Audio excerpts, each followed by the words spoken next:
Okay. All right, Audrey, take it away. Got it. All right. Thank you, Melissa. And thank you, Manna. For those of you that I have not met yet, my name is Audrey Friedrichsen. I work at Scenic Hudson, where I am the land use and environmental advocacy attorney. So I am a lawyer. Please don't hold it against me. And I've been at Scenic Hudson for, I think, almost 8 years now. But before I was at Scenic Hudson, I was in private practice where I did a lot of municipal land use planning and zoning law. I sat with a lot of planning and zoning boards and represented a lot of towns, mostly in Dutchess County. So I can really appreciate and understand the perspectives from the municipal point of view, and appreciate the amount of work that you all do in the interest of your communities. And so this is really why we created the How to Solar Now toolkit. I know that this cohort is going to focus mainly on, and we're going to cover the parts of the GIS-based solar mapping tool, which is our really flashy, fun thing that we included, but there are a couple other resources in there. I did want to point out the thing that kind of started it all for us is the siting guide, which contains some principles. And I think, Carol, I appreciated your mention of,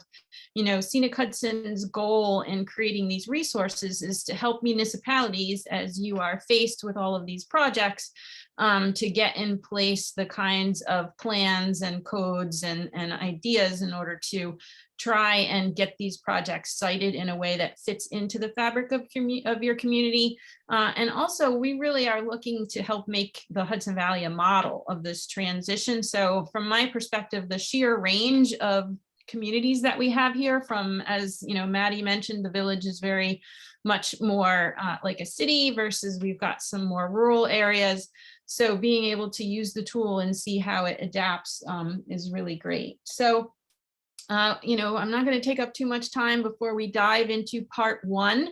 This tool has 4 parts. Part 1 is really to try and help you understand what solar is, the technology, what these projects are that are coming at us. Some of you do have codes in place. Some of you are working on maybe or thinking about revising codes. Some of you don't have codes in place, but it's really fundamental to sort of understand what these projects look like. And it's really largely driven by state policy, right? And Manna included it in her opening email to you all with the Zoom info. We now have on the books the Climate Leadership and Community Protection Act, and that's now a legal mandate for our energy system that Manna just described to us to make this transition over to renewable energy by 2030 and emissions-free energy by 2040. So dealing with that is what we're all doing at the place where the shovel goes in the ground at the municipal level.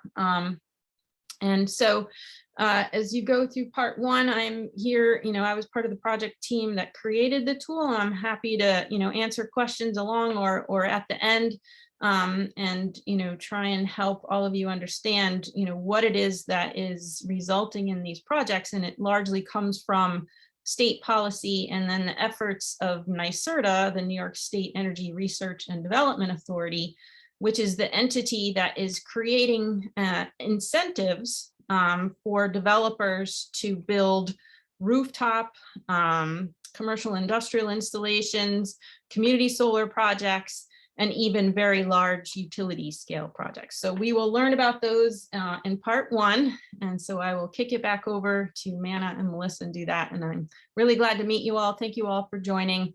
I'm really excited to see how this tool gets deployed in all of these various communities, and I'll answer questions as best I can. And if I don't have the answer immediately, I will try and figure it out. All right, thank you so much, Audrey. Oh, yep, Manna. Yeah, we had a couple people join, Yes. and I give them a chance. And also, if you can rename, Jan came on as David Weber. So unmute yourself if you would, Jan, and please introduce yourself and we will rename you. I think most people heard, but I'm Jan. I'm on the Will Worsing ECC, and I was given this opportunity to join, so did. Thank you. Wonderful. And I think I think Who Peter ha- Capek, you just joined? Okay, Yes. Hello. Yeah, you can introduce yourself, your background, what municipality you're in, and what you hope to get out of the project. Hi, I'm Peter Capek. I live in Yorktown. I'm not part of the town government, though.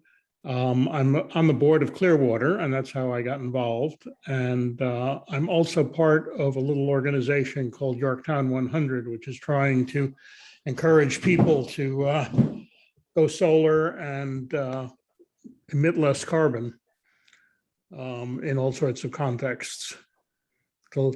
Modeled on a similar organization in Croton. Thank you.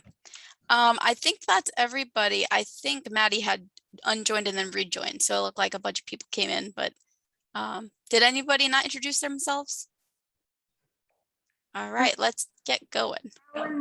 Is Alan Newman? He's driving in Brooklyn, he said. Okay.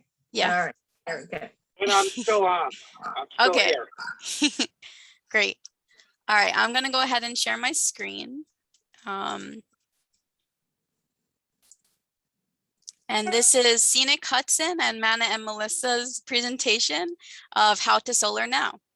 So this is part one. Again, we're gonna kind of just read through it together and click on the little call outs here and just read over all the info. So part one, what's the deal with solar? What is solar development? Solar energy systems can provide energy for on-site use or send electricity to other locations and can be integrated into building materials, installed on roofs, or mounted on the ground. And then there's a little box to click.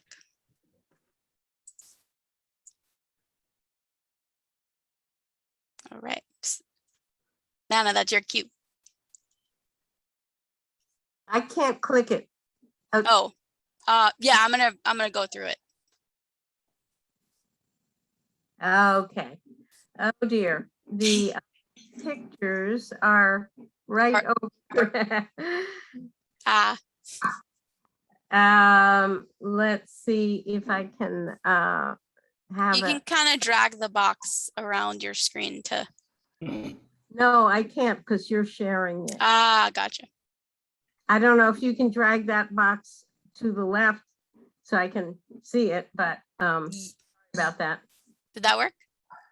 I should be able to make the people go away, but anyway, solar energy systems are systems that generate, turn solar energy into electricity.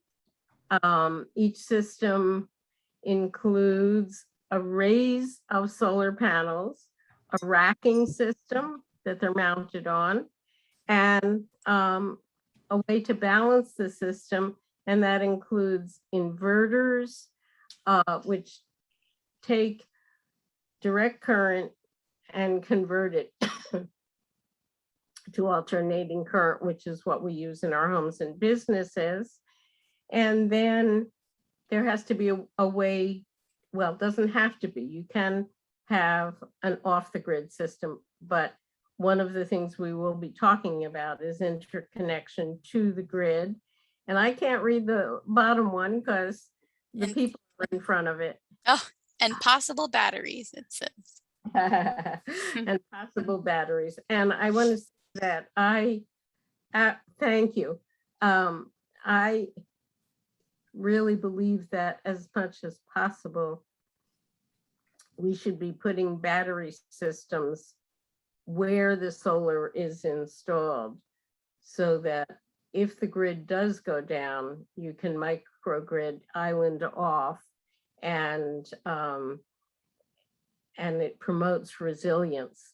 It also makes solar more dispatchable to have the battery system right there. Not necessary, but a good idea. Panels vary by size and application. And smaller panels are used for residential rooftop, larger panels for commercial or industrial uses. And the largest panels are for utility scale. And there are very clear definitions of what that is, but we'll see some really good examples. Next.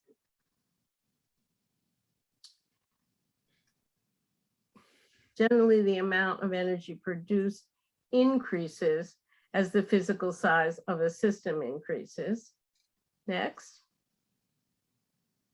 So solar panels can be mounted on fixed racks. I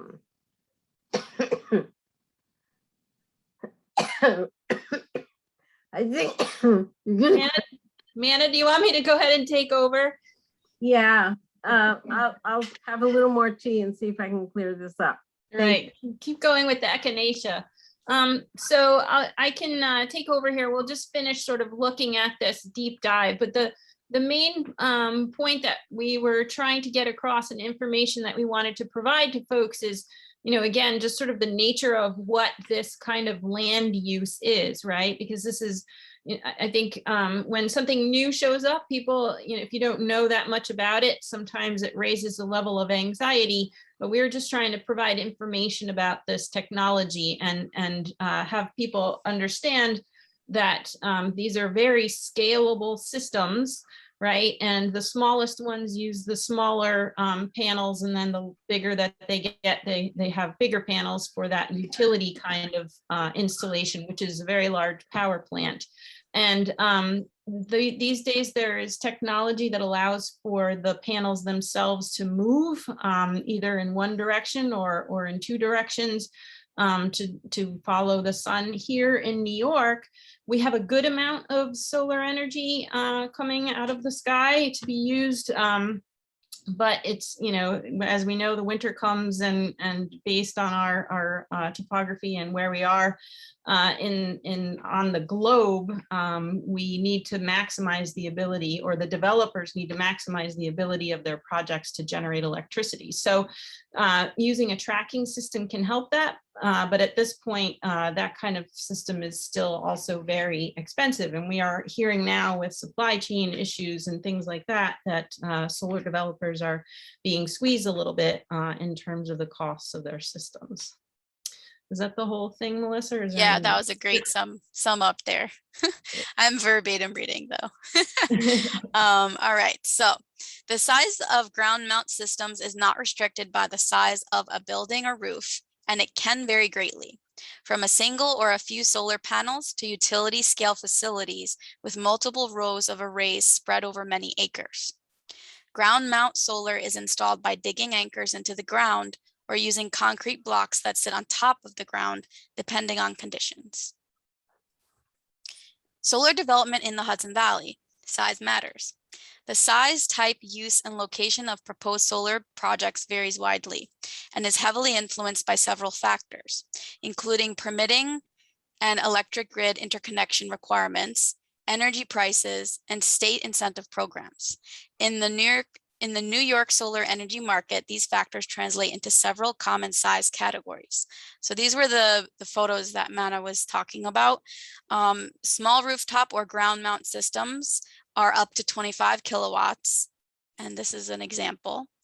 Let's see if can you guys see that? Are you in the way there? I don't know. Yeah, we're good. Okay. Projects up to 750 kilowatts that supply non-residential or commercial industrial users. And this is an example of a 46 kilowatt project. And then projects up to 5 megawatts that are often community solar projects. And this is a 2 megawatt project picture. That's a large one. And then we have a little call out here to learn more about community solar projects, which Manna or Audrey, which one do you want to? How you doing, Manna? Do you want me to go through it? I can go through community solar for you. Okay, and then I'll do environmental justice. Sounds good. That's in part two, so you'll have plenty of time to recover. She definitely calling dibs on that one. She is. So community solar, as I'm sure many of you have heard about, is more a financial kind of arrangement for the solar project as opposed to any sort of scale of it. Except that as was just pointed out, there's sort of these buckets of size projects, and those buckets come from the state's incentive program. And so the way it works is NYSERDA, that New York State Energy Research and Development Authority, it has people who solar developer contractors, right, who are, after meeting certain criteria, are able to participate in NYSERDA's program, and then they can receive certain incentives that are tacked onto the price of energy that they get depending on what they build. And there are particular incentives that NYSERDA puts out in the case of a community solar project, and also more incentives that you get if you are in an inclusive community solar project, one that starts to address those environmental justice issues that we're going to hear about from MANA.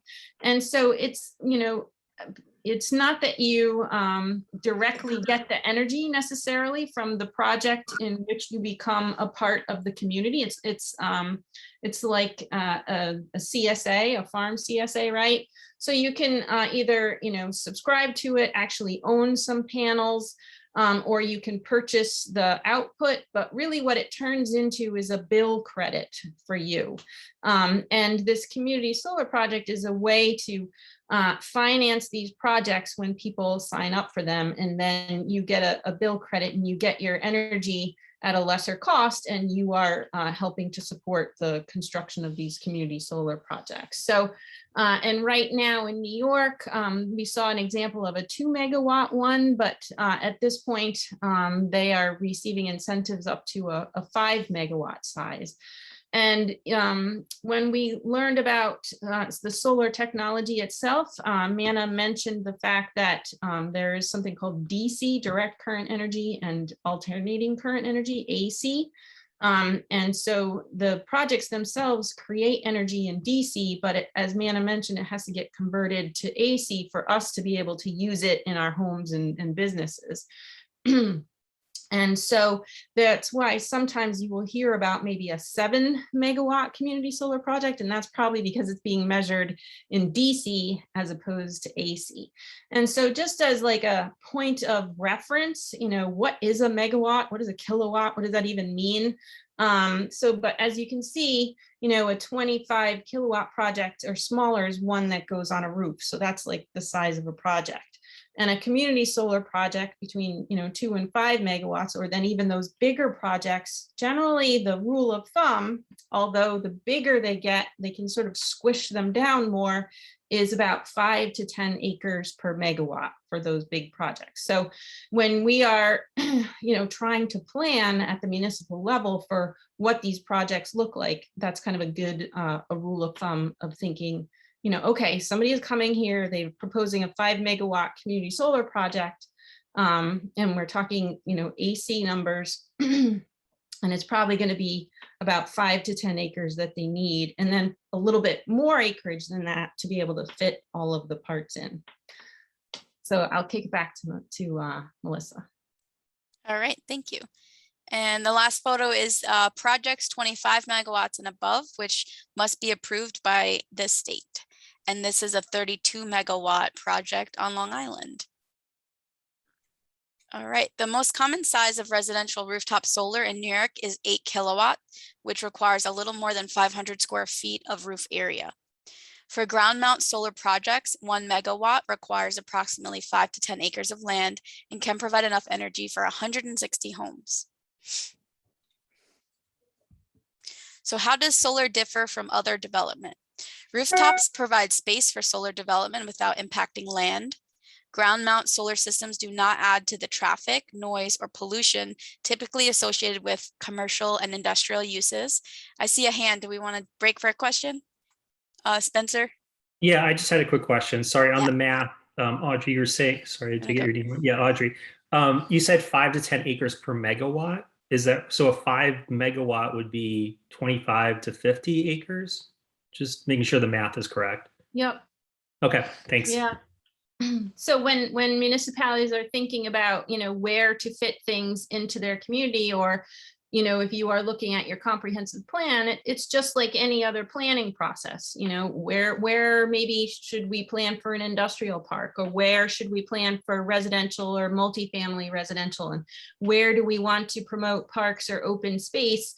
And we all have a sense of, how big a strip mall is, or how big a, 10 lot subdivision is. So this helps us to get a sense of this land use as well, and how much space a certain size project might take up. And I would add, just as a little addendum, that last example, the 25 megawatts and above, there's a 32 megawatt example. And I'm sure that maybe in the news, or you've heard about, the large utility scale projects that are being proposed around the state. Here in the Hudson Valley, we do not have that many of them. A couple were just approved in Greene County, and there is one right now that is proposed in Columbia County that is generating a lot of controversy. That is a proposed 60 megawatt project, I believe. And the developer has gone through and really tried to compress that down. So really reaching the smaller end of that, acres per megawatt scale. But the community has a lot of concerns about visual and agricultural and wetlands and other impacts. But for the most part, here in the Hudson Valley, we haven't seen many of those very large projects proposed. I think it's just the nature of our the way we, our topography and the amount of interconnection. What we are seeing more is community solar projects being proposed. And then the other thing that we have is transmission being proposed for the Hudson Valley, because they're trying to get that renewable energy that is happening upstate down to New York City. So that's what we're seeing. But as Melissa mentioned, those larger projects are under the purview of New York State at 25 megawatts and above. But the smaller project, those community scale solar, those are all under the jurisdiction of your municipalities. Thank you so much for providing that clarification, and feel free to raise your hands whenever you have questions, everyone. All right. So the next bullet point was solar energy. Oh, yep, we have another question. Juan Pablo. Yeah, hi. Hi. I was just wanting to ask if the reason that there's not a lot of utility scale solar farms being planned for the Hudson Valley has to do with topography, or does it just have to do with the fact that there aren't that many overall in the state? Because there's only been 6 approved in the last 5 years or so statewide, and so if you were just to place them randomly on a map, you wouldn't expect that many to fall here anyway. Right. I'm basing that, hi Juan, it's nice to see you again. I'm basing that on sort of tracking over time the patterns of the proposals. So as I mentioned, there are incentives that the state is putting out there to get solar projects built, both at the distributed size, right? Mana described transmission and distribution. Both projects that connect to the distribution system, those community scale and there's community solar and smaller projects, versus those large utility scale projects that generally have to be connected into the high voltage transmission systems with a substation and all that. And what has been happening is, on a yearly basis, the state has put out RFPs for projects. And then they select certain projects to be given contracts to then sell and buy and sell renewable energy credits. And then the utilities have to buy and sell them. And that's how the utilities demonstrate that they are getting more and more of their energy supply from renewable projects, right? And so on a year over year, and NYSERDA has, maps out there, you can see that like the 2017 solicitation, there were projects proposed and awarded contracts here in the Hudson Valley. Those were those, there was one in Albany County, those 2 in Greene County, and the one that's currently being proposed in Columbia County. But over time, and 2018, 2019, 2020, and I think we expect another award coming soon, you can see that the maps kind of shift up. And now, there are counties upstate, I think it's Livingston County, where there are thousands of megawatts being both proposed and getting contracts, and then getting into what's called the interconnection queue. They have to get online and get approved to connect in. And so if you sort of over time watch those solicitation and the mapped locations of where projects are being proposed and approved, they're sort of moving upstate, and in recent in the recent couple of years, there haven't been any new ones here in the Hudson Valley. That doesn't mean that we might never see one ever. But the question of whether or not there is sufficient space and interconnection, it seems that, and along with land prices versus what you can get for energy, seems to lead developers to not be proposing those large scale projects here in the Hudson Valley anymore. So that was a Great, very thanks for that. technical, that boring, was a great nerdy answer, but that's what I based that on. Thank you, Juan, and nice to meet you. I saw you snuck in there. I just took your attendance that you joined. Spencer, you have a question? Yeah, I feel like I'm being a bad student here. I once took a class in college where we were only allowed to ask one question throughout the 40-minute No, period. go ahead. The question I have is what's the argument for going community-based versus small rooftop or something like a 750 kilowatt installation? Like that seems to be the push here, right? Is that we want to get more people going into these facilities to share and give back to the grid. What's the argument for that versus like, well, why doesn't everyone just use their own home solar system and we're good and check the box? If I can talk, I'd like to answer that. I think we need all three. We need everything we can get, and they all have value. The main reason for community solar is that not everyone who wants to participate and help underwrite the transition to renewables has the opportunity to do that. They might have a lot of shade and not want to take down the trees, and the trees are important for drawing down greenhouse gases and sequestering them. They might not be able to afford it. And we are finding that new infrastructure funding will be going to low and moderate income households. And some of that can go to solar as well.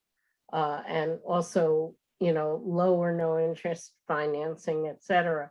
But not every rooftop is suitable. Many more are than are being used. And right now, Ulster County has an interesting dilemma where there are buildings that they could be putting solar on, but they've already joined a community solar project that offsets, because they're part of a community solar project, it offsets all of the use of electricity in that building. So that's a real value, but unfortunately, the state doesn't allow you to do both.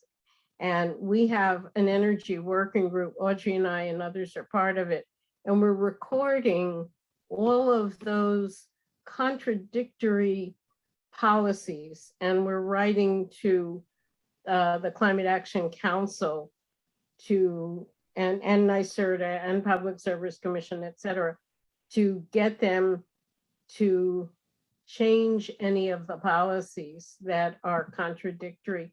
Audrey, do you want to add to that? Sorry. Sure, yeah. Man, we're gonna get her some lozenges. Yeah, it's a really good question. And, one of the things that people often ask is, well, why don't we just put it on every roof and that will be fine?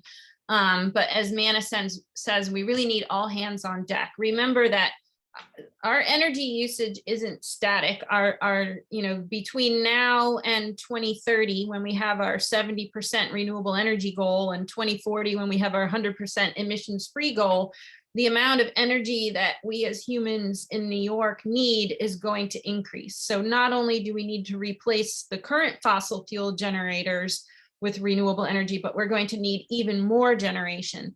And then as we transfer our transportation system to electric cars and electric buses and electric trucks, and we also transform our built system from natural gas heating and cooling to electricity, we're going to need even more electricity. And, you know, as Pablo mentioned, we only have a few of these projects approved so far. We don't have that much wind online here in New York.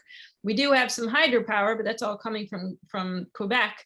And, you know, we don't have any of those large scale solar projects. You know, they might have just gotten their approvals, but no shovels have gone in the ground yet. So the amount of solar energy to meet our needs between now and then that has to get approved and built is, you know, at a hugely accelerated rate. So as Mana says, it's, you know, we need all and everything to make that transition. And then of course we need the grid to be shored up to be able to handle that different kind of energy as well. Roughly half of every other rooftop is viable for solar. That's a really rough estimate. If you cover all of those, like literally every other rooftop in the state, it gets you about 2/3 of the electricity we will need by 2050. So the rest has to go on not buildings. And some of it can be community solar, but you'd have to build like 10,000 community solar farms to complete the rest. So you have to have hundreds of grid scale solar farms go somewhere. There's kind of no way out of that. As Pablo was pointing out, we need all sizes. And again, I think what this brings it all back down to is the importance of municipalities being prepared for it and having those good plans and good codes in place and you know, ready to you know, direct it to where it makes sense. So I think, I mean, Melissa, that seems like it's the end of part one. I don't know if anyone has any more questions. He had one last bullet point we didn't read, but people might have read it well. Right. And this is going to generate even more questions. Yeah. Solar energy systems provide clean energy with fewer harmful impacts than fossil fuel power plants. So now we'll pause for questions. I see Daniel, you have a question. Yeah, that let's say a town does identify several sites, you know, sort of medium-sized community solar size sites. How likely is it that the developers will make themselves known and present themselves? You know, are there enough developers at this point to go around? You know, so we have, you know, what, 12 towns at this meeting. You know, in other words, what's the supply side here? Mana, you have your hand up. Do you want to talk to that? Yeah, if I can talk. I think it's better.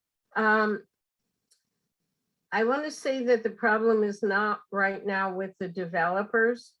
The problem is getting panels, unfortunately.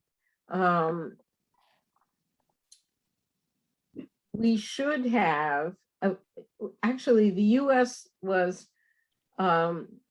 a leader in the manufacture of solar panels until China started to manufacture very low cost solar panels that were good quality. But it turns out that they were using essentially comparable to slave labor. And I won't go into the whole details of that, but there is now a ban on panels that you know, that used this very unfortunate process. So there are more panels that can't come into the country, and we did not keep up with the growth of manufacturing the panels. And it's going to take a couple years. I believe the Biden administration is going to help support the manufacture of the panels in the US. So there is going to be a delay. I don't think the delay is, the only problem with the installers, the developers, is getting labor. And we're also addressing that with Green Careers Pathway and training programs to build up that workforce. So that goal of 70% renewables by 2030 is going to be very hard to achieve. But I think what we'll see is a delay while everybody the manufacturing comes into place, municipalities start essentially advertising where the good places for solar development are. And that's really what we're going to be focusing on, and what areas should be protected, and what areas would be good if the state can help bring the grid so that interconnection is possible. The other thing I want to say is that we had a centralized generation system where it was very large facilities, whether it was fossil fuel or nuclear, and some hydro. And the generation was one way. And so grid redesign is going to be, and implementation is going to be really essential. So I think what you're going to see is a little bit of a lag phase for the next 2 to 3 years, and then a very rapid rise in manufacturing, installation, and grid redesign. So I hope that helps to answer the question. I welcome anyone. We have some real experts on this call to add to that. And I hope it addresses your question. It did, thank you. All right, thank you. Carol? I'm unmuted. Yeah. So my question is, just following up on what Juan said, rooftop solar it's free space for us.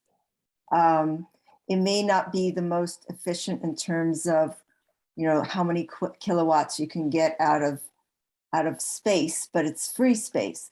So I'm wondering if New York is going to increase its incentives so that the people who can have it and who want it are going to have better incentives to consider having it.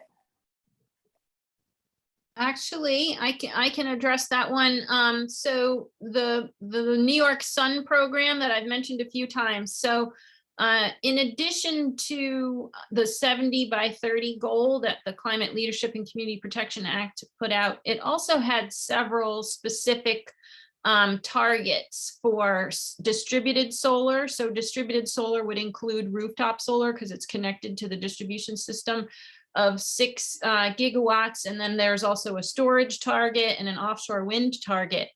And the New York Sun program, which incentivizes those buckets of solar sizes, remember up to 25 and up to 750 and up to 5 megawatts. And that New York Sun program was just expanded from a 6 gigawatt target to a 10 gigawatt target.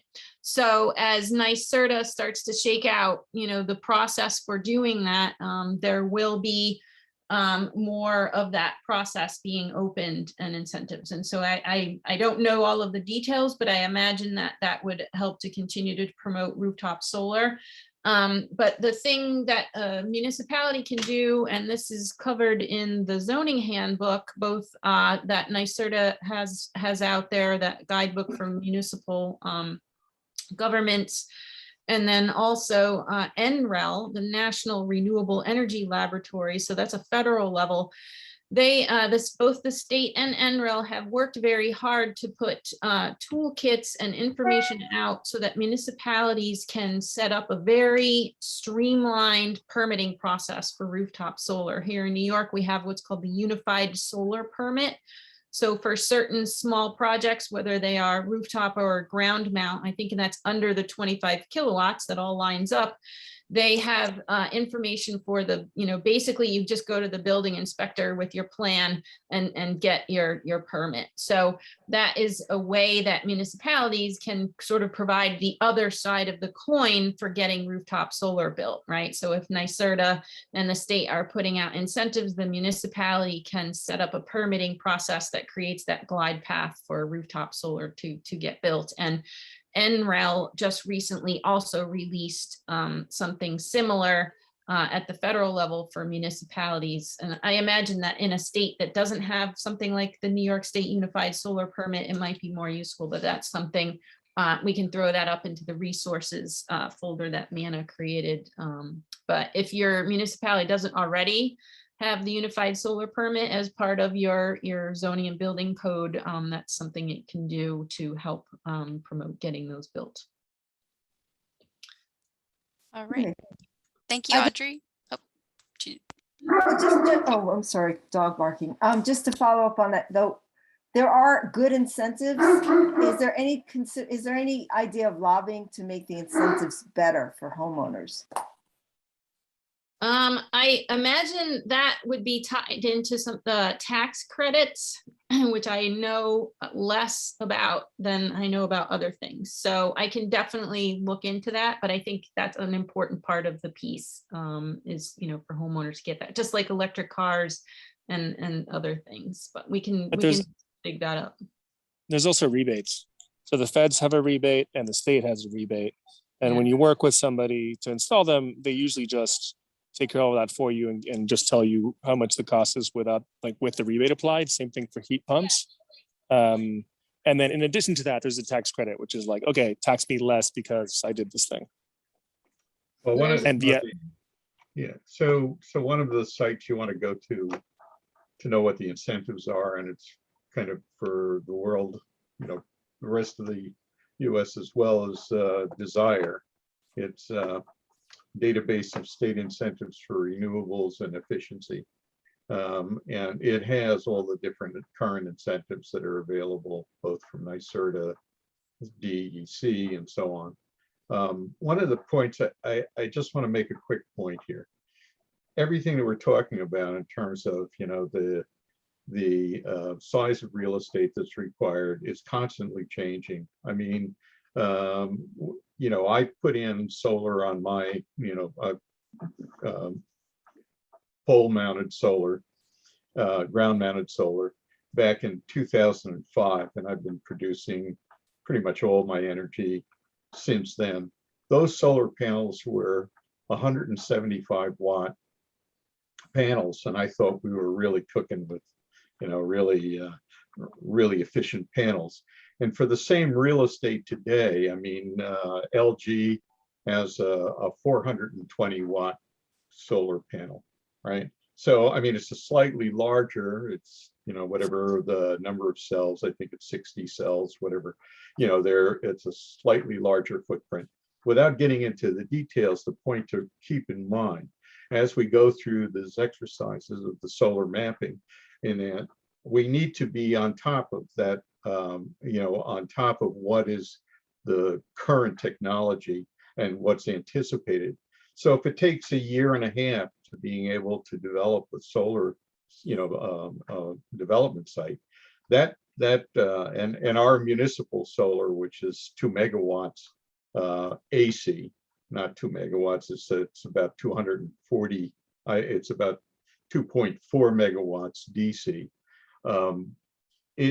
It's taking up a space of about 8 acres. That's really 4 acres per megawatt. And so my expectation is that we're going to start seeing that size of the real estate required is going to continue to reduce as the efficiency comes up. In terms of the availability of solar panels, First Solar has been producing without ingots, without monocrystalline silicon. They've been producing this on sheets of they basically do an offset printing capability, and it's utility scale. They don't sell typically to a residential market, but you're seeing these massive facilities or production for solar that is reducing the cost of solar as well as the availability of solar. It's not something that the important thing to keep in mind is that as we start, if you're doing a solar mapping for a particular municipality or something else, you need to be on top of what that current state of the market is for the solar, the cells that are available, and in order to be able to, provide good advice, right? Let's put it that way. And that's all I really wanted to say. Thank you, Dennis. Carol, I wanted to mention also, I heard the word lobby. New Yorkers for Clean Power does a statewide campaign to help people transition to a cleaner, greener economy. And they work with Senator I can't say names. And they do a lot of lobbying in Albany, and they do a lot of campaign writing. And so you should look into New Yorkers for Clean Power, definitely. All right, Jason, go ahead. One thing I've learned so far on this, I did not know that under 25 megawatt projects were just fully in the jurisdiction of local municipalities. And so I can only imagine that, I'm sure New York State is building some sort of a roadmap to get to their goals. I would only imagine that like a majority of them, like a majority of projects are slated to get to the goal in the future through local municipalities. So it makes so much sense that municipalities are going to get on board, because the train, I can't imagine it's all going to be 25 megawatt projects across New York State if we're talking about that amount of land. And so that's really interesting to me. And then the second thing, I don't know if this is just a set aside for later on, since it's just the first session, but as we're all thinking about mapping, town-owned lands, potentially lands for potential solar development, we are in central Hudson. I've been involved in looking at projects in Con Ed Westchester, where the electricity rates are so much higher, and a small project can generate, can be much more valuable to a developer, bringing them there. So is there, at some point, when we talk about how our location within our utility area will impact, how solar developers will come to a project, how valuable those projects are, what it means for interconnection based on different utility zones we're in. That's a great point, Jason. Oh, sorry, Amanda. No, go ahead. I was gonna say, I'm sure. Yeah, so on your first point about size, yeah, so it is the definition of a major renewable energy project that the state has permitting jurisdiction over is 25 megawatts and above. There is a process by which a project that's 20 megawatts and above can petition to get permitted by the state rather than the host community where it is. And I'm sure Juan would have, has an opinion on this, but it is the case that we are going to need some of those very large projects. And to be honest, there are very few that are only 25 megawatts in size that are being proposed. That example of the 32 megawatt one that was on Long Island, that was the first sort of large solar project built in New York State. It's the only one that's still really out there. And but there are now projects upstate of 350 and even 500 megawatts in size that have made proposals and are being planned for upstate communities. So there are really large solar projects being proposed upstate. Again, whether or not we're going to see anything like that being proposed in the Hudson Valley, I don't know. And then on the second part, which I totally forgot. Which is so big. It's like utility, how utility zones affect this conversation. What Correct. utility we're in. So that, if we had unlimited amount of time and funding to add information to the solar mapping tool, which we will start getting into in the next couple of meetings, and the various data layers, those GIS data layers that are in it, we do have a map of the service territories of the various utilities here in the Hudson Valley. So the tool covers the Hudson Valley only, but we do have those service territories. The thing that we have not built into there, and that sort of remains, as you point out, kind of this nebulous black box for the rest of us is what the developers know about pricing, right? And so in a perfect world, I would love to be able to bring that information in and have that sort of mapped as well, because then what you could do is maybe sort of even turn the dials and be like, okay, if we could model what land prices are and what the energy prices are and whether there's interconnection, we could start to model or predict where we see these things going. And unfortunately, your hope that the state is coming up with some sort of a plan for this is not really happening. There is a scoping plan that's being developed under the Climate Leadership and Community Protection Act for how we're going to get to those emissions reduction goals. But so far,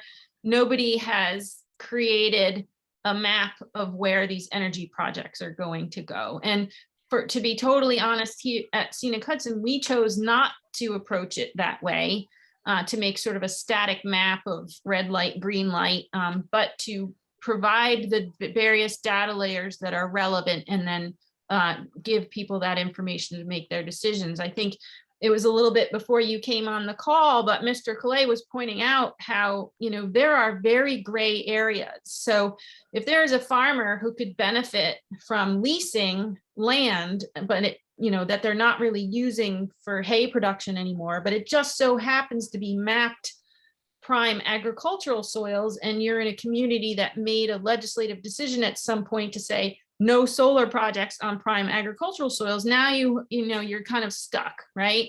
So you can map those soils and say solar shouldn't go there, but that doesn't address the issue of perhaps a farmer who could benefit from that additional income stream. And so how do we align those policies? So that's why we went through something like creating this tool, and then hopefully folks like yourselves, which MANA has brought us all together in this amazing effort to try and pass on this information. And it's not easy, but then again, why is this any different than any other development? Nobody has a law on their books that says subdivisions can't go on prime agricultural soils. How many farms have we lost to subdivisions, because nobody planned for farmer succession or anything like that? So, that's where you all come into play and making these very critical decisions and finding ways to, figure out how we can get these things in the ground. Thank you. Sure. And I think that's one of the main reasons we're doing this, is so that municipalities will speak the language, know what is already law and policy, what needs to be changed about that to achieve these very ambitious goals. So I think that's why we're doing this. The enormity, I think Juan Pablo has a really good sense, and he's already made a presentation, and we'll send you all the link on the enormity of the challenge. It's easy to speak the words and say 70% by 2030. But what that really means is a huge change. And it involves all the things that we've been thinking about. But what we don't want is the state to make decisions and have them sort of forced upon the municipalities. You're the folks who know your communities and what will work and what won't. Sorry. Yeah, the current situation is, it's not the state saying, look, these are the best parcels. Okay, you can, people should only build here. Instead, what the state is doing is saying, this is like how much energy we want to buy by this date. Okay, developers, go and find it, with no guidance at all. And so there is no plan. We're trying to make the plan kind of by like aggregating all your bottom up wisdom. But to give us a sense of the challenge, if you build the utility scale solar farms in the hundreds of megawatts, you only need to build a few dozen. If you build them in the dozens of megawatts, like the ones we've been talking about, the one in Columbia in Copake is 60. If you build them in the dozens of megawatts, then you need hundreds of them. If you build them in the tens of megawatts, like if it's all community solar, then you need thousands of them. So that's kind of the trade-off. So sort of like no matter, even if we absolutely like totally saturate community solar in every town and also cover every single rooftop, we'll probably want several dozen 100-megawatt projects out there, because it takes almost as long to, it takes about as long to get a 100-megawatt solar project approved as it does to get a dozen-megawatt project approved, which is kind of crazy. So, and then you build them very quickly. It only takes a few months. And the one other thing is the Office of Renewable Energy Siting, ORIS. I don't know, Audrey, would you just want to touch on that? Sure. Yeah. And I think this would probably be a good segue for us. I'm just noting the time. It's 8:18 to jump to part 2, which is the planning process. And since Juan mentioned planning, I don't know that it's necessarily true that there's no, yes, there's not a plan coming from the state, but there are some sort of bumpers that the state is setting up, especially with regard to those very large projects. So ORES, the Office of Renewable Energy Siting that Manna mentioned. So as a companion law to the Climate Leadership and Community Protection Act, last year, a new law came into being, which established ORES as the sort of one-stop permitting shop for those 25+ megawatt projects. And in it, you know, to address the issue that Juan cites, which is these things are not getting permitted and built, it is now a new year-long process that ORES undertakes to issue permits to these large projects. And so between NYSERDA's large-scale solicitations and the new ORES process, there are certain environmental and community impact considerations that developers now need to take into account when they are making a proposal. So new projects that come in, there is a provision in the large-scale renewables solicitation that if projects are located on certain agricultural soils, then they might receive less points in terms of getting awarded a contract as compared to others. And then ORES in issuing permits is required to apply a uniform set of standards and conditions. And the way I think of them, and you all might be quite familiar with this, is I think of them as special use criteria, right? So a special use is one that has to demonstrate compliance with certain criteria, right? It's not going to create so much traffic. It doesn't, you know, it needs to be keeping in with the community and the zoning district where it's proposed. So ORES now has a set of uniform standards and conditions that from the get-go should result in better sited and better designed projects. So it's sort of a way that we're backing into a plan, even though, as Juan says, we don't really have a plan. But hopefully using something like the solar mapping tool, communities such as yours can do your own local planning process. So I will just, I'll kick it over to Melissa again in a second to take us through part 2 of the tool. But I will just, I'll make 1 or 2 points. So a developer, right, as we now hear, their interest is in, you know, getting a project built, getting their incentives in place. Yes, they can say that they are building renewable energy, which is good, and we need that to reduce our emissions, you know, out of our economy here in New York as a whole. But their interest is in getting projects built. So when they are looking around for a site, probably their number 1 question is, all right, where can we connect it to the grid? Because that's going to be their big cost.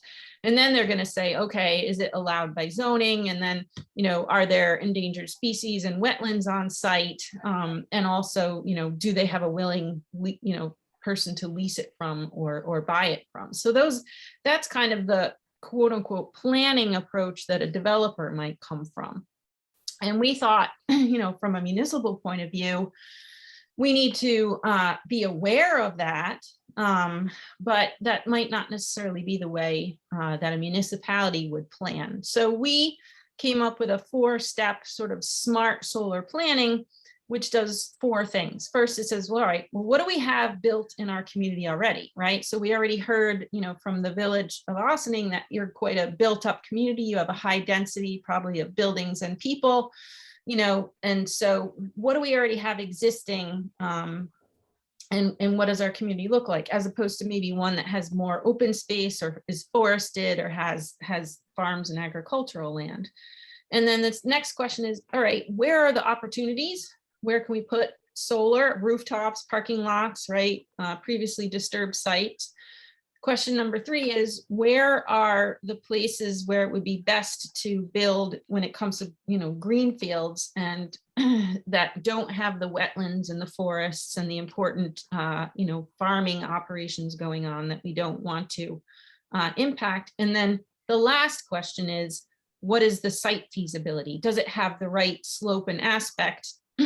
And can it get interconnected to the distribution or transmission lines? So that 4-step planning process is different than what developers would do, but we thought made more sense from a municipality perspective.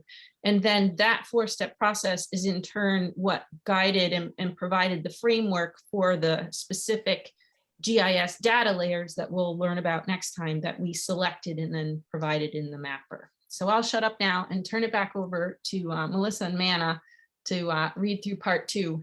But I just wanted to sort of let you know what our thinking was behind the steps that we propose. Thank you, Audrey. All right, smart solar planning, part 2.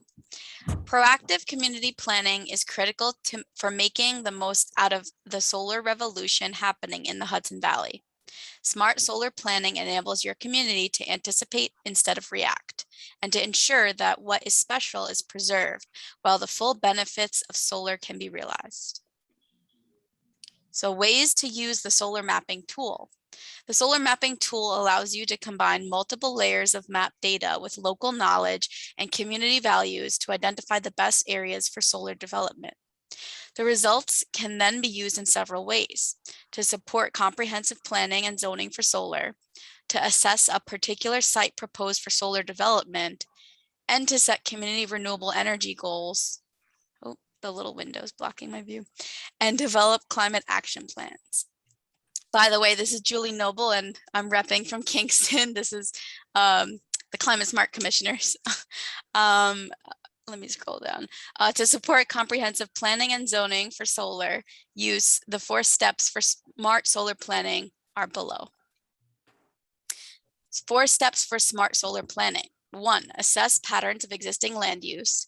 2, find opportunities. 3, identify locations for solar that avoid negative impacts to valued resources. 4, evaluate solar feasibility. It says in part 3, we will learn about the layers you will use with these 4 steps as a framework to learn about the different resources in your community. As you do, you'll also learn how to think about and apply the steps to local solar development planning. What are the benefits of solar planning for smart solar development in my community? Embracing smart solar development is integral to a community's comprehensive strategy for achieving both environmental benefits and strong economic development. Solar energy systems provide clean energy with fewer impacts than fossil fuel-based electricity generation. Taking advantage of solar resources by promoting solar energy system development can help to reduce air and water pollution, protect public health, and promote energy justice. And that is where Manna is going to teach us about energy justice and how it relates to energy justice.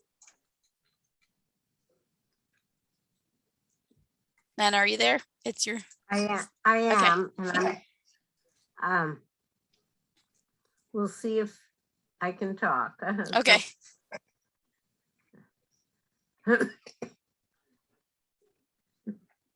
You want Audrey to be the backup? Yeah. Okay.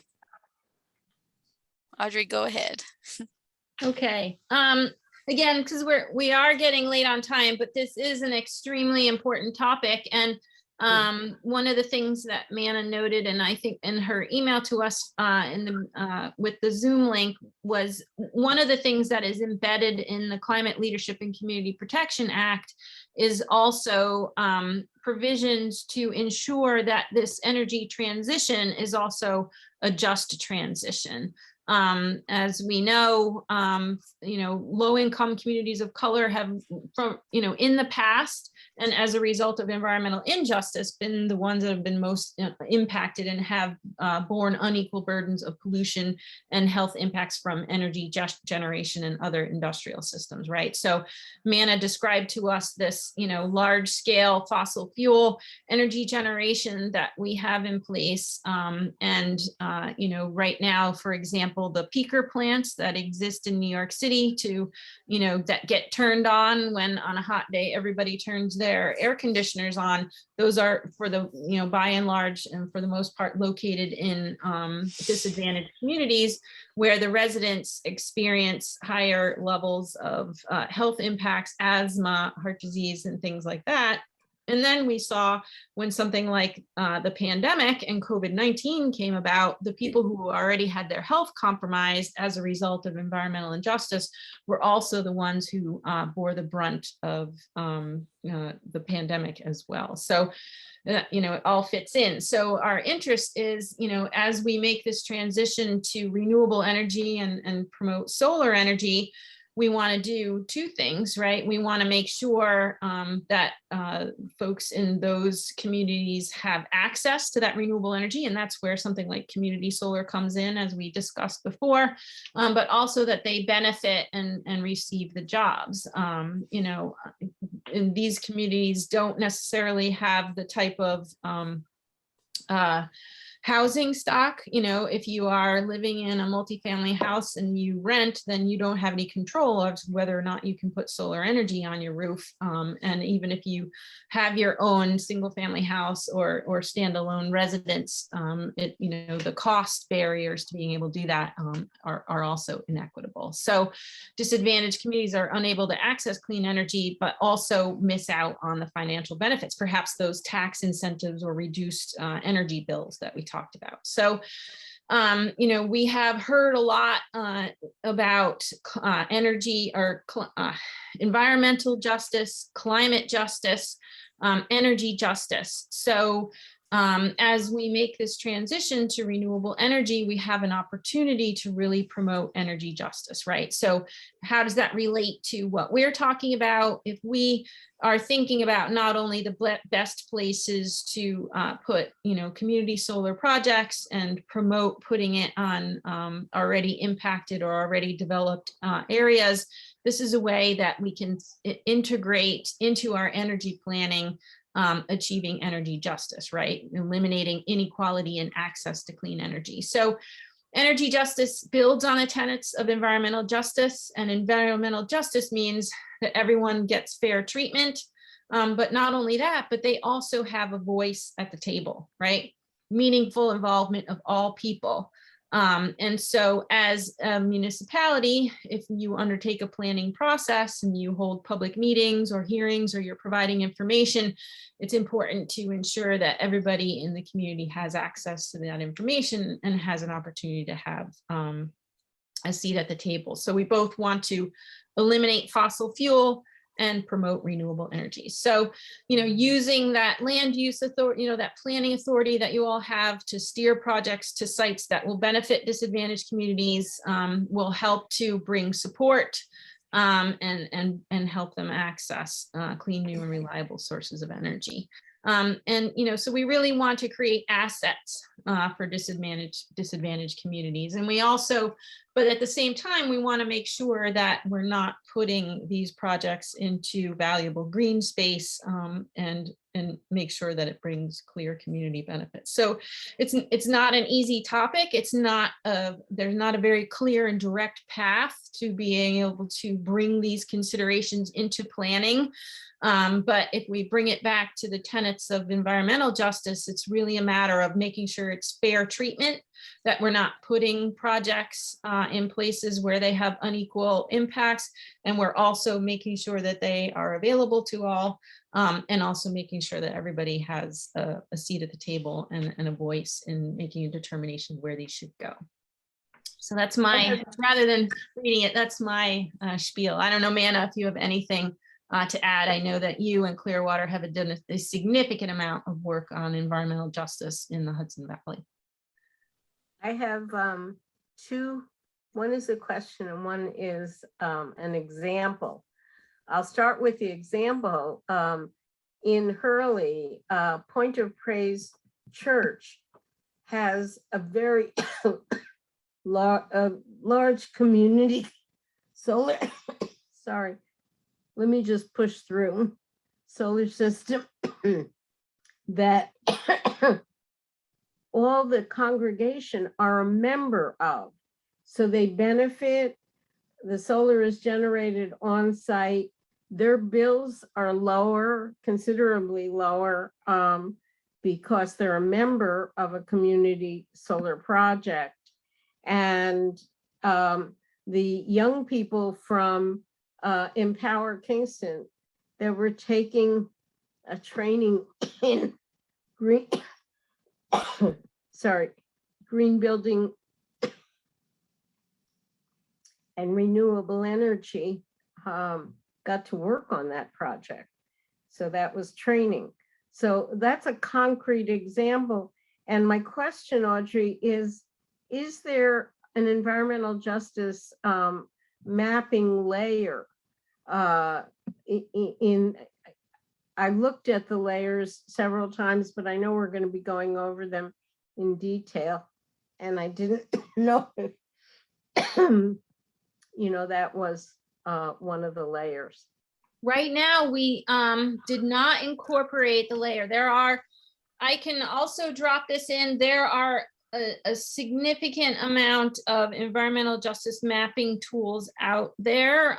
But what is happening here in New York State, the New York State DEC has maps of what they call potential environmental justice areas, and those are based on census and income levels. So that is something that you can take a look at and see whether or not you have one of those potential environmental justice areas in your community. But the other thing that is currently happening, and NYSERDA on its website has a map of those areas, and the state is working on defining what a disadvantaged community is under the Climate Leadership and Community Protection Act. And when that definition is established, then that is going to be translated into mapping.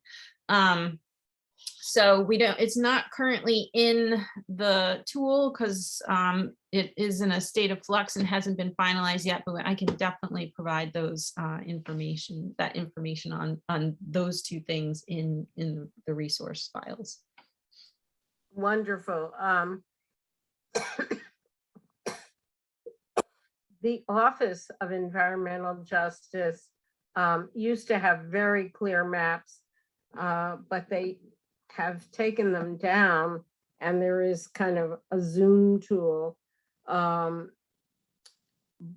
They took them down because they are outdated, and they didn't want, you know, people to use outdated information. But you could look at your county or your town and see very, very clearly by the criteria that you know, they had defined. So anyway, good examples, and we'll provide the most accessible information if people want to, for example, do affirmative action in outreach for training programs. Also, WEAC is an environmental justice organization in Harlem, and they are doing these training programs, and they are installing solar on public housing, or, you know, low-income housing that's supported by the city. So people are getting both the training and the benefit of the solar installation. So there's a lot going on in this direction, and just something that is more and more something to consider in our planning process. Thank you. All right, thank you, Manna and Audrey, for diving into energy justice. Increasing solar development helps to support state renewable energy goals and provide local clean energy production. It contributes to economic development and employment, reduces dependence on fossil fuels, and increases energy security while decreasing energy costs. Smart solar planning focuses on maximizing the use of existing build infrastructure to site solar energy systems. It prioritizes redevelopment of previously disturbed sites for solar energy production and promotes opportunities for co-location of existing land uses and solar infrastructure. Smart solar planning also promotes development while preserving important resources.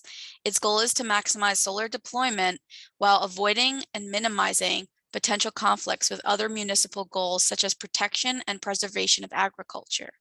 Smart planning can and does protect wetlands, waterways, and water quality, forested areas, and wildlife habitat, historic resources, designated public scenic resources, and community character. What do I need to bring to the table? To make the smart solar planning process effective, gather together all relevant information for reference and consideration while using the solar mapping tool. So these are local plans and codes, natural resource inventories, comprehensive plans, open space plans, critical environmental areas, and zoning, as well as local knowledge of on-the-ground conditions, community values, and priorities. So that is the conclusion of part 2. Are there any questions about anything we went over in part 2? Or comments?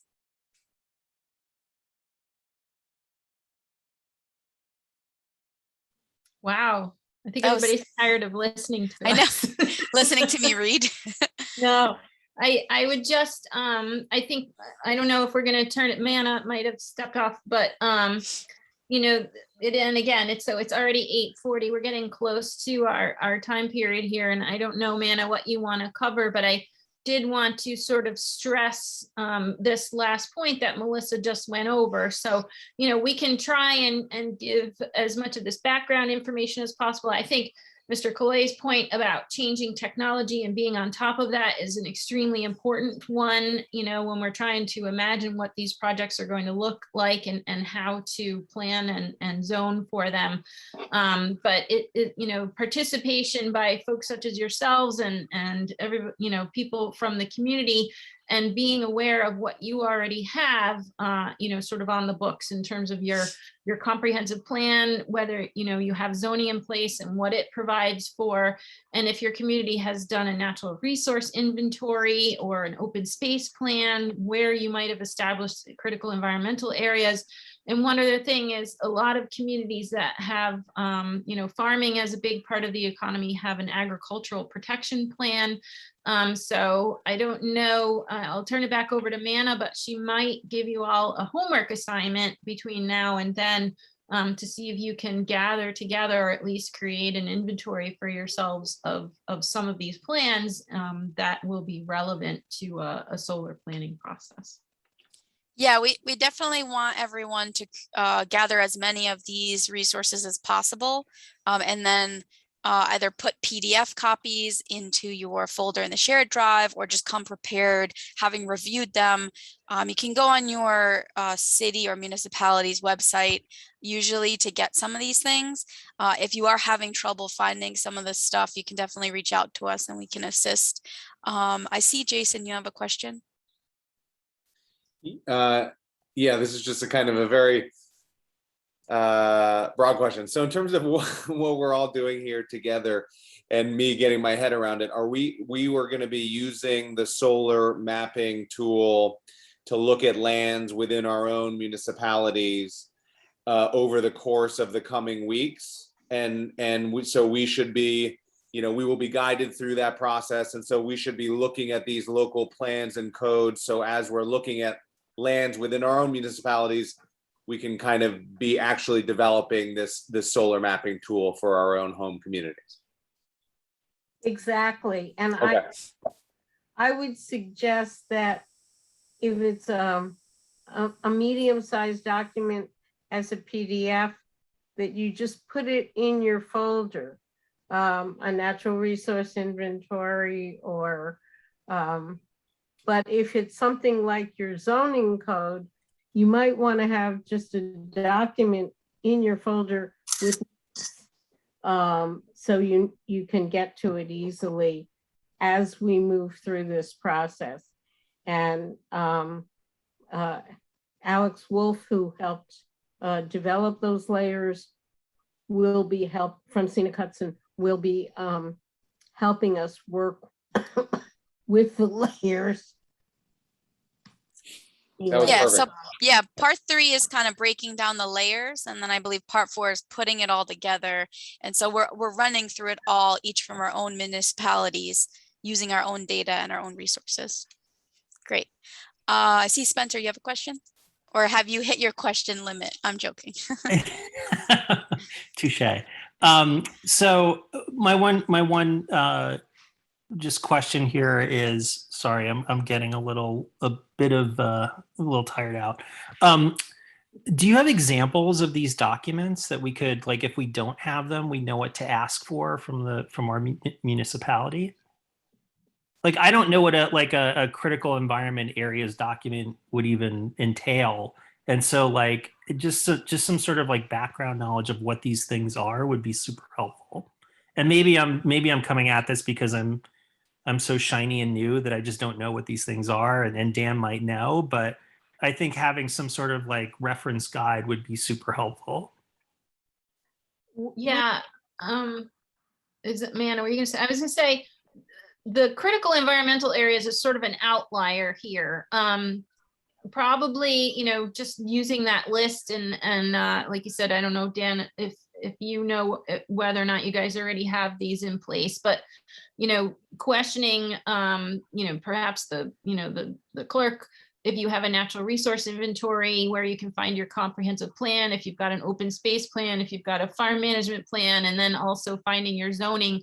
Critical environmental areas are a particular designation of certain places on a map based on certain criteria, and they are relevant to review under the State Environmental Quality Review Act. And what you can actually do, the DEC has a natural resources mapper. We can probably throw a link to that. And those are mapped by the DEC. So you could go to your jurisdiction and see whether or not you have any of those critical environmental areas. It's not really a document, I don't think, unless there was a resolution or something passed by your municipality, but that would be more of a go to the DEC's website and conduct a mapping exercise to see whether or not you have any critical environmental areas. We just, because that's a map that's already provided by DEC, we didn't include that information in the solar mapping tool.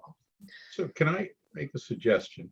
For those that are new to what their municipalities zoning laws are, and that one of the things, most have zoning districts that you can look at, right? So there are overlays of the map of the town. And if you look, they talk about an RD3, for example, rural development district, or agricultural business district, and obviously it's in the tool as well, right? I guess that's, it's pretty clear. So no, it's not. No, not every municipality has their zoning district converted into a GIS data layer. And so for us to be able to do that for every municipality and every community certainly would be wonderful. And we are exploring whether or not we could put some utility into the tool where an individual municipal user could somehow import their GIS data for their zoning districts if they have it, but we don't have it.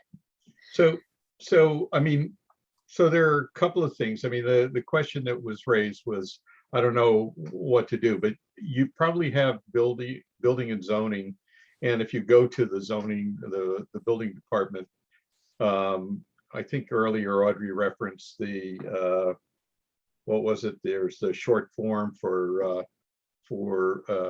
solar for residential, and by the way, that's also eligible for credit for community, clean energy community, or for the CSC. So, having, if you don't have it in your zoning, you suggest that they actually adapt it.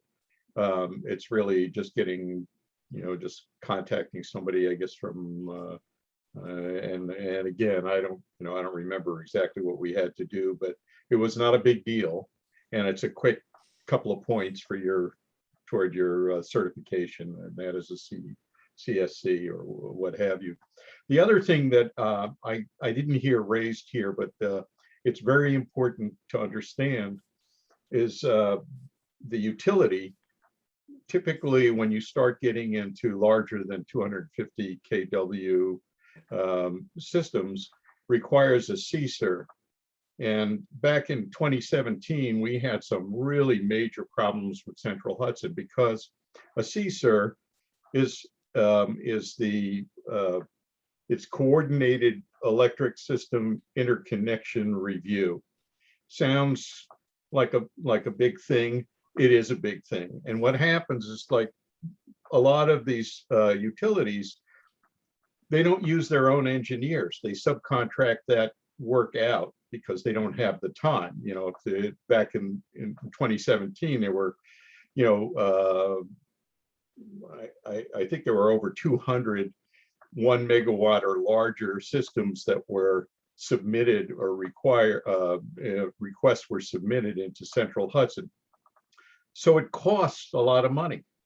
It's I think at the time they wanted $10,000 just to do a study on a particular parcel.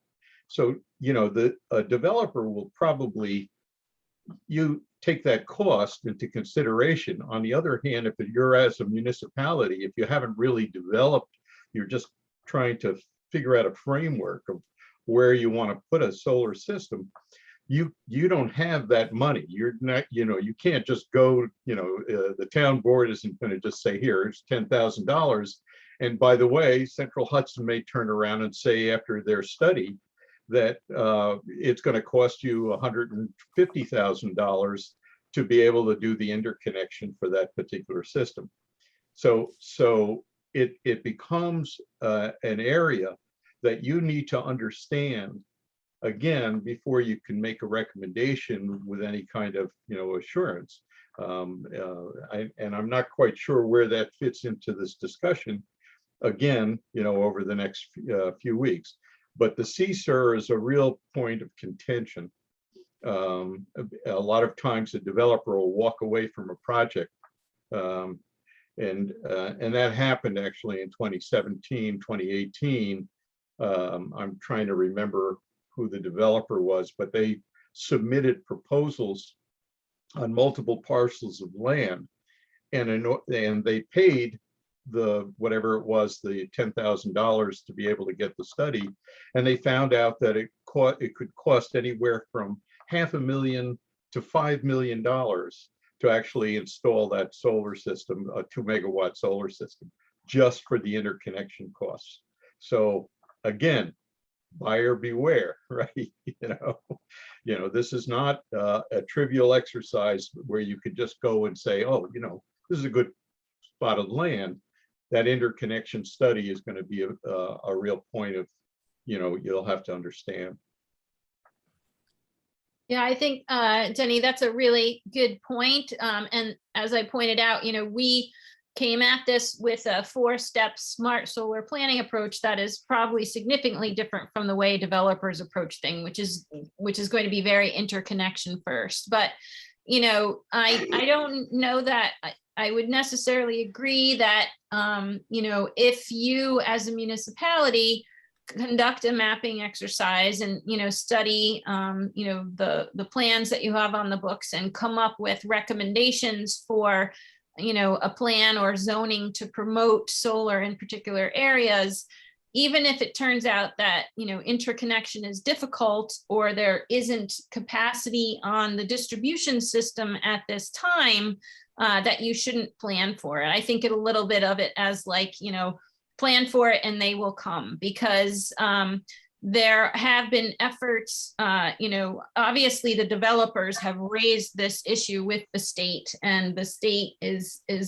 working hard to try and eliminate those bottlenecks and get the utilities sort of in line here to be able to allow for this transition to take place. And another thing that is happening is in addition to ORES being established, there were a couple other programs that the state set up under law, and one of those was a grid study. So the Public Service Commission of the state is currently directing utilities and the transmission operator to undertake a study of what we need to do and what increases in capacity need to happen and build out to the grid to be able to allow this significant amount of renewable energy that we need to get built. So, but this only returns to your point about things being in flux. And technology changing. So we're trying not to let the perfect be the enemy of the good, and do the best sort of planning and promotion that we can, and provide as much information as we can. And we'll talk about this a little bit more when we look at the layers and talk about something called hosting capacity, which are maps that the utilities provide. But these are all very good points and cautionary tales that, it's not like you're going to come up with a zoning and plan for solar and everything's going to be perfect. There are definitely a lot of barriers and things that are changing. So those are really good points. I want to just to add a couple things. One is that the three areas, categories that it'll be a continuum, but really good sites that are, for example, brownfields or, abandoned. I'm sorry. I think, Manna, I know where you're going with this. So one other thing that was set up in the law is NYSERDA has a brownfields program as well. And I don't know if it's actually even open anymore, but they had put out a request for proposals for people who, have local knowledge on the ground of their communities to suggest places where NYSERDA could get projects permitted and shovel ready, and then turn them over to a developer that would normally be more expensive and difficult to develop, such as brownfields and closed mines, or maybe like a closed mall or industrial park or something like that. So that is something that the state has undertaken, is this brownfield program. And also, as I mentioned, one of the pieces of information in the mapping tool is a set of data layers that help communities identify previously disturbed sites, as sort of the low-hanging fruit of where we might be able to put solar. So while it's low-hanging fruit in terms of a place where it makes sense because it's already impacted, it might still have some significant level of cost associated with it to be able to convert it to solar development. So hopefully, man, I channeled a little bit what you're going to say there and covered it. I was actually going to talk about the inflated pricing for the intersection studies. And, so if it cost $100,000, they would tell the developer that it was $250,000. An example of that is in the town of Kingston, where the city of Kingston's Jockey Hill, their old landfill, was an ideal place. But the interconnection costs, both the study and the, the cost that Central Hudson told the developer was greatly inflated. So that's one of the things the Energy Working Group wants to communicate to the state, is that interconnection fees should be real. And my thinking is that they should be shared by the developer and the utility, with the state kicking in. If we're going to meet a statewide goal, it's an expensive transition, and I think that cost should be shared. But that's a personal opinion. But the whole issue of inflating interconnection costs has to be dealt with. And I also want to let you know that one of the reasons that the Long Island solar mapping project was so successful was that it included the utilities, and it was a very collaborative process. And I think if we're going to be successful, having meetings, and Audrey and I have already met a while back with Central Hudson. Manna, we're coming up on the hour, just for a time check. Yeah, I'm clear on that. They have published a distributed system implementation plan, and we met with them about that, but that was focused on the distribution line. We have to go back and have a conversation about transmission and other infrastructure. So we're listening for these problems, and we're looking for reasonable solutions that meet the needs of all the stakeholders. But the three buckets I see are good to excellent areas, areas that need to be avoided or protected, and areas that would be good to excellent if we could solve the interconnection issues, and redesign the grid, because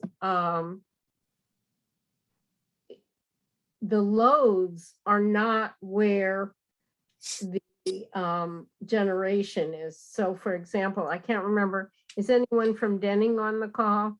Denning has vast amount of open space, and their load, what their municipality uses with a very low population and very little industry, is very small. So the grid probably, I haven't looked at the map and the layers, but the grid probably doesn't, there's not a lot of access for interconnection. So anyway, we'll get into all of this, but I want you to know that there are people working on this and listening to your questions and concerns, and working with sorry about this, the state agencies. It's always this time of the evening, and I'm going to try to get to the bottom of it, but it's definitely not COVID. Anyway, I just wanted to get the buckets clear, and also the homework assignment is to start pulling together the documents, either putting them in that folder or a folder that's more convenient for you to use for your municipality. And so yeah, with that, I wanted to just give an example. So I just put in natural resource inventory, city of Kingston in Google, and it brings me to the city's website. It tells me about the open space plan. There are zoning links. So definitely use Google, use your city's website. Some are not easy to navigate, but again, if you have trouble finding resources, definitely reach out to us between this session and next session. This is their natural resource inventory, all on the same page. It's very organized here. But I'm going to stop sharing and just read over, I think we had on our agenda quickly. We just wanted to remind the team about November 11th and ask if everybody is available because it is a holiday, right? But Mana, you said you would remind people about it. Yeah, we did have a request to move it to the 18th. I just, I'm fine with moving it, but I don't, if we're gonna lose more people, these sessions are recorded, so you can, if you have to miss one, you can listen to it. Show of hands, is there anyone who prefers to move it to the 18th? And I know one, I believe it was Carol, one person already said they did. Okay. It was Maddie, okay. And Victoria, is anybody object to moving it to the 18th? Would that make a problem? Maybe Yeah. I'll lower hands and then revote. Anybody object to moving it to the 18th? All right, I think we have consensus. Okay. So we'll move it to the 18th. If anybody wants to go over in a interactive way, New York's changing energy system, I would be willing, since I've already set the 11th aside, it would be sort of an extra. And hopefully by then, whatever is causing this will have resolved. We also just wanted to remind everyone to use the shared drive and feel free to communicate with each other between the meetings. We hope you're okay with that. We're inviting you all to that folder and sharing your contact info with one another, because this is kind of a community co-municipality workshop we're doing together. But if anybody objects to having their email put in that folder or being shared to that folder, just let us know and we won't do it for you. Other than that, does anybody have any last questions before we end for the evening? Our next meeting is the 28th though, right? Yes. Yes, Correct. October 28th. Okay.